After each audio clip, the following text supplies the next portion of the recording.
This is a very, very scary time for all of us. Miami-Dade State Attorney Catherine Fernandez-Rundle is talking about this drug, fentanyl.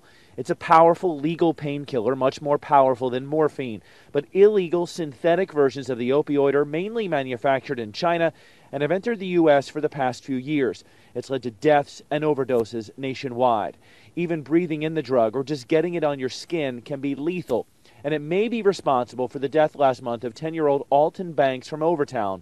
That's the preliminary finding of the Miami-Dade Medical Examiner's Office. But it appears that somehow he came in contact with the fentanyl and heroin mixture. And if that's the case, then it's everyone's worst nightmare. It appears the child was at a neighborhood pool and later that day became seriously ill and died.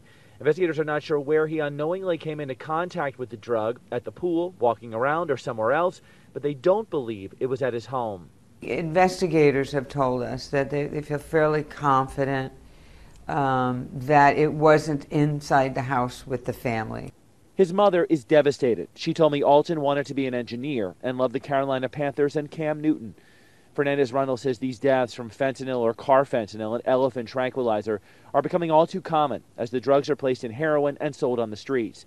She said law enforcement is working to stop the import of these drugs, and she hopes a new law that goes into effect in October is a deterrent. It's a beware out there that if you're supplying this combination of drugs and it does result in someone's death, you could be held criminally responsible. Fernandez-Rundle also wants to see every police officer carrying Narcan, an opiate antidote.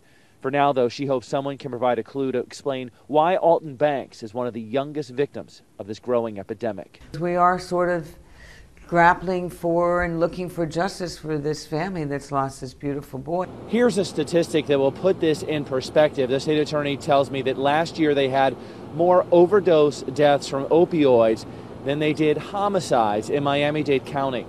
If you have information that can help investigators solve Alton Banks' death, contact Crime Stoppers at 305-471-TIPS.